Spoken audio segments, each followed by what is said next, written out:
பாட்டாளி மக்கள் கட்சியினுடைய நிறுவன தலைவர் மருத்துவர் ராமதாஸ் ஐயா அவர்கள், திமுகவின் தலைவர் திரு ஸ்டாலின் அவர்கள் பிரச்சார பொதுக்கூட்டத்தில் நேற்றைய முன்தினம் பேசிய அந்த பேச்சுக்கு பதில் என்கிற அடிப்படையில் ஒரு விரிவான அறிக்கையை வெளியிட்டிருக்கிறார். அந்த அறிக்கைக்கான அனைத்து அறிக்கையும் இப்போது என் கையில் இருக்கிறது. அவர் குறிப்பிட்டிருக்கிற அந்த அறிக்கையில் இடம்பெற்றிருப்பது முழுக்க முழுக்க ஜமுக்காலத்தில் வடிகட்டிய பொய் என்று சொல்வார்கள் அல்லவா கிராமத்தில், அதுபோன்று ஒன்று. அந்த வன்னியர் சங்கத்தினுடைய அறக்கட்டளை நிறுவனர் மருத்துவர் ராமதாஸ் தான். அந்த அறக்கட்டளையினுடைய உறுப்பினர்கள் அவருடைய மருமகன் பரசுராமன், அவருடைய மகள் காந்தி, அவருடைய இரத்த சம்பந்தமான உறவுகளான டாக்டர் சம்பந்தம், அதுபோன்று வன்னியர் சங்கத்தின் தலைவர் என்கிற அடிப்படையில் மாவீரன் குரு அவர்கள் இடம்பெற்றிருந்தார். அந்த வன்னியர் சங்கத்தினுடைய அறக்கட்டளையால் கட்டப்படுகின்ற அனைத்து கட்டிடங்களும் அனைத்து கல்லூரி வளாகங்களும் உலகம் முழுவதும் வாழ்கின்ற வன்னியர்களுக்கு சொந்தமானது என்று சொல்லிதான் ஊர் ஊராக தெரு தெருவாக சென்று பிரச்சாரத்தில் ஈடுபட்டார். அப்படி அறிவித்துதான் நான் அன்றைக்கு பாட்டாளி மக்கள் கட்சியில் 2ஆம் இடத்தில் இருந்தேன். கட்சியினுடைய இணை பொதுச் செயலாளர், கட்சியினுடைய சட்டமன்ற கொறடா. என்னுடைய முயற்சியில் என்னுடைய முன்னோர்கள் எல்லாம் பல்லாயிரக்கணக்கான வேலிகள் என்று சொல்வார்கள், ஆயிரக்கணக்கான ஏக்கர் அல்லது காணிகளுக்கு என்னுடைய முன்னோர்கள், அதாவது வன்னியர் சமூகத்தைச் சேர்ந்த முன்னோர்கள், உங்களுக்கு தெரியும், செங்கல்வர் நாயக்கர் அறக்கட்டளை, ஆலவந்தார் அறக்கட்டளை, ஆயிரங்காணி ஆலவந்தார் அறக்கட்டளை, இந்த சென்னை நாயக்க பட்டணம் என்பதே வன்னியர்களுக்கு சொந்தமான ஒரு மாநகரம். தனியாக ரயில் அந்த குடும்பத்திற்கு இருந்திருக்கிறது. தனியாக கப்பல்கள் நடத்திய அவ்வளவு செல்வாக்கு பெற்ற அந்த சமூகத்தில் இருக்கிற வழித்தோன்றர்கள் எல்லாம் போய் நாங்கள் பார்த்து நிதி உதவி கேட்டு நன்கொடை வாங்கி அப்படி கட்டப்பட்டது. தமிழ்நாட்டிலிருந்து அண்டா குண்டான அடகு வச்சு, தாலி அடகு வச்சு, மெட்டி வெளிநாக்குடி அடகு வச்சு மானத்தோடு வாழ்வதற்கு வெளிநாட்டுக்கு சென்று வேலை செஞ்சால் பாருங்க. ஒட்டகமைக்கு போயிருக்கலாம், கட்டட வேலை செஞ்சிருக்கலாம், கூலி வேலை செஞ்சிருக்கலாம், ஹோட்டலில் சர்வேர் வேலை செஞ்சிருக்கலாம். அப்படி செய்த வன்னிய இளைஞர்கள் கொட்டி கொடுத்த தொகை, அந்த தொகையிலையும் சாதாரண விவசாயியா கூலி வேலை செஞ்சு அன்றாடம் காட்சியாக இருக்கிற ஏழை வன்னியர் மக்களும் ஒரு ரூபா கொடுத்து உருவாக்கப்பட்டது தான் அந்த வன்னியர் கல்வி அறக்கட்டளை, மக்கள் தொலைக்காட்சி. ஆனால் இது ரெண்டுக்கும் இன்னைக்கு யார் நிர்வாகதாரர்கள், யார் மேனேஜிங் ட்ரஸ்டி, யார் மேனேஜிங் டைரக்டர், யார் கம் சேர்மன் என்பதை மருத்துவர் ராமதாஸ் அவர்கள் வெள்ளை அறிக்கை வெளியிடுவதற்கு தயாரா, இல்லை திமுக தலைவர் ஸ்டாலின் அவர்களை மேடைக்கு அழைக்கிற திரு ராமதாஸ் அவர்களோ அல்லது டாக்டர் அன்புமணி அவர்களோ, ஓபிஎஸ்சியும் இபிஎஸ்சியும் ஒண்டிக்கொண்டி மேடைக்கு அழைத்த ராமதாஸ் அன்புமணி அவர்கள், செங்கோட்டையனுக்கு இருக்கை போட்டுவிட்டு காத்திருக்கிறேன் வாருங்கள் விவாதிக்கலாம் என்று அழைத்த மருத்துவர் அன்புமணி ராமதாஸ் அவர்கள், அவருடைய தகப்பனார் டாக்டர் ராமதாஸ் அவர்களால் தொடங்கப்பட்டதாக தம்பட்டம் அடித்துக் கொள்கிற வன்னியர் சங்கத்தை யார் ஒன்று கூடி உருவாக்கினார்கள்? 1980களில் அன்றைய வன்னியர் சங்கத்தினுடைய ராஜகுருவாக திண்டிவனத்துடைய நகர அமைப்பாளராக இருந்த திரு ஏ கே நடராஜன் அவர்களால் திண்டிவனத்துடைய நகர அமைப்பாளராக அறிவிக்கப்பட்டவர் தான் ராமதாஸ். அதற்கு முன்பாகவே 1952களிலே உழவர் உழைப்பாளர் கட்சி என்றும் காமன்வெல்த் பார்ட்டி என்றும் உருவாக்கி என்னுடைய முன்னோர்கள் இந்த நாட்டின் உழவர் உழைப்பாளர் கட்சி 19 எம்எல்ஏக்களையும் காமன்வெல்த் பார்ட்டி மாணிக்கவேல் தலைமை நாயக்கில் 7 எம்எல்ஏக்களையும் பெற்று இந்த சென்னை மாகாணத்துடைய முதலமைச்சராக பிறந்த ராஜாஜி அவர்களையும், அதற்கு பிறகு குலக்கல்வி திட்டத்தை அவர் கொண்டு வந்த காரணத்தினால் அவரை எதிர்த்து வெளியேறி பெருந்தலைவர் காமராஜர் அவர்களை முதலமைச்சர் ஆக்கியது என்னுடைய முன்னோர்கள். 1952இல் இந்தியன் எக்ஸ்பிரஸ் முதலாளி கோயங்கா அவர்களை எதிர்த்து எங்கள் தாத்தா கோவிந்தசாமி கச்சராயர் சிதம்பரத்திலே போட்டியிட்ட போதும், கடலூரில் திருக்குற முனுசாமி அவர்கள் இரட்டை தொகுதி முறை அப்போது இருந்தது, போட்டியிட்ட போதும் இவர்கள் இருவரையும் தோற்கடிப்பதற்காக இந்தியன் எக்ஸ்பிரஸுடைய முதலாளி கோயங்கா அவர்கள் விமானத்தில் அன்றைக்கே நோட்டையும் சீட்டையும் போட்டார்கள்.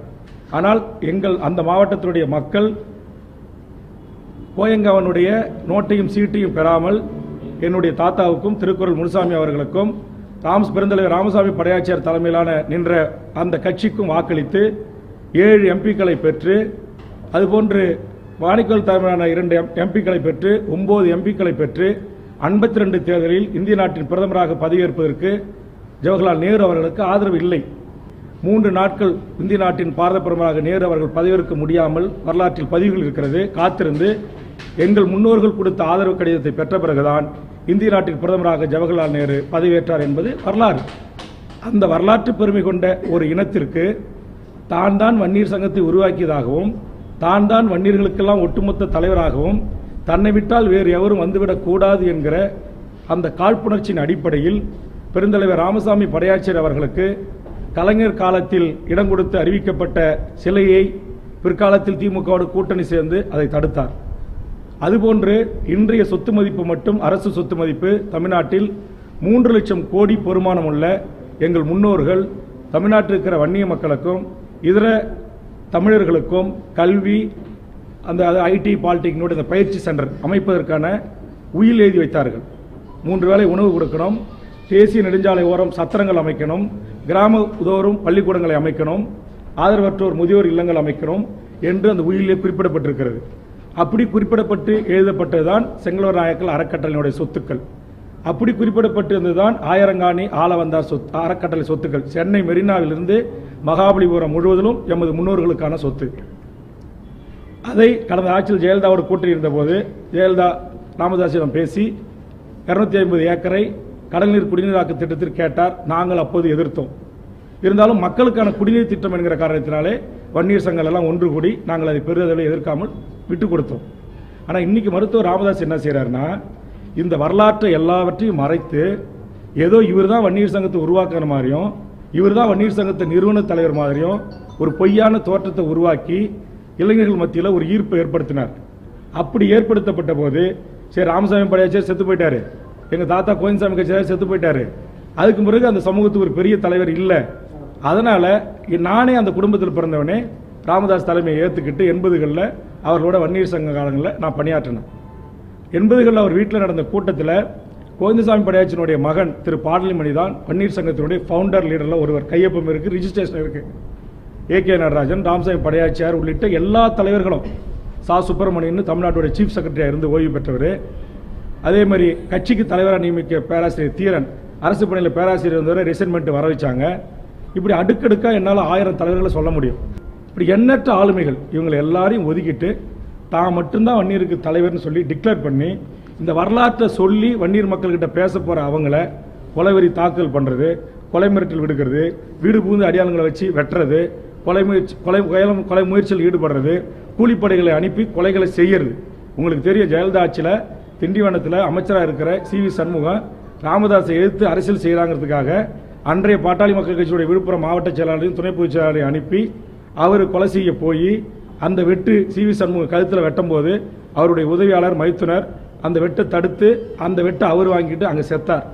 அப்போ ஜெயலலிதா கிட்ட அமைச்சராக இருக்கிற ஒருத்தவரையே கூலிப்படையை அனுப்பி கொல்ல சொல்கிற அளவுக்கு மருத்துவர் ராமதாஸ் இருக்கிறாருன்னு சொல்லி நான் சொல்லலை. CV சண்முகம் இன்றைக்கு தைலாபுரம் தோட்டத்தில் போய் எல்லாவற்றையும் மறப்போம் மன்னிப்போம் அப்படின்னு 80 வகையான உணவு சாப்பிட்ட அவர் தான் புகார் கொடுத்து வழக்கு பதிவு செய்யப்பட்டு CBI விசாரணை இருக்கு, நீதிமன்றத்தில் விசாரணை இருக்கு. இது ஒரு சாட்சி. அப்ப தொடர்ந்து அந்த காலத்திலிருந்து இந்த காலத்து வரையிலும் வன்னியர்கள் திமுகவையும் காங்கிரஸையும் ஆதரிப்பதற்கான பல காரணங்களை என்னால் சொல்ல முடியும். ஆனால் இப்போ நான் சொன்ன அது தேர்தலுக்காக சொல்கிறான், ஓட்டுக்காக சொல்கிறான் ஆயிடுங்கிறதுக்காக நான் சொல்லாமல் இருந்தேன். ஆனால் இப்போ கூட நான் என்ன சொல்லியிருக்கேன், 30 தொகுதிகளில் திமுக தலைமையிலாக இருக்கிற திராவிட முன்னேற்ற கழகம், கம்யூனிஸ்ட் கட்சிகள், விடுதலை சிறுத்தைகள் இதை தான் நான் ஆதரிப்பேன்னு சொல்லி நான் பேசியிருக்கிறேன். எங்கள் ஆளுகள் வேலை செய்வாங்கன்னு சொல்லியிருக்கேன். இன்னும் காங்கிரஸுக்கு நான் சொல்லலை. ஏன்னா அன்னைக்கு எங்கள் முன்னோர்களை எங்கள் தாத்தாவை நயவஞ்சகமாக பேசி காங்கிரஸ் கட்சி இணைச்சி ராஜாஜி கிட்ட ஆதரவு வாங்கிட்டு காமராஜர் கிட்ட ஆதரவு வாங்கிட்டு அவர்கிட்ட கொடுத்த எந்த வாக்குறுதியும் காப்பாற்றலை. அந்த வரலாற்று செய்தியை எங்கள் தாத்தா எங்கள் அப்பா கிட்ட சொல்லி எங்கள் அப்பா எனக்கு சொல்லியிருக்காரு. எங்கள் குடும்ப உறுப்பினர்களுடைய வரலாற்று ஹிஸ்டாரிக்கல் டாக்குமெண்ட்ஸ் எல்லாமே எங்கள் வீட்டில் இருக்குது. அதனால தான் இப்போ நான் காங்கிரஸில் டெல்லியிலேருந்து கூட சில மூத்த தலைவர்கள் என்கிட்ட நேராக பேசினாங்க. நான் மருத்துவமனையில் இருக்கிறேன், நான் பேச முடியாது, எனக்கு ஹிந்தி தெரியாது, இங்கிலீஷ் தெரியாதுன்னு மறுத்தேன். அப்படி யார் பேசினாங்கன்னு சொன்னால் நீங்கள் அத்தனை பேருமே ஆச்சரியப்படுவீங்க. அது ஒரு திமுக கூட்டணியில் இருக்கும்போது நம்ம டைவெர்ட் பண்ணி டைரெக்டாக டெல்லியோட பேசக்கூடாதுன்றதால நான் பேசலை. அதனால் என்னை பற்றி முழுசாக தெரிந்து கொண்ட ஜெயலலிதா கொடுத்த அந்த சுயமரியாதையுடன் கூடிய என் தன்மானத்திற்கு இழுக்கு வராத ஒரு மரியாதையை நான் உங்களுக்கு தருகிறேன் என்று தளபதி ஸ்டாலின் அவர்கள் அழைத்ததன் பேரில் நான் திராவிட முன்னேற்ற கழகத்தை ஆதரித்திருக்கிறேன்.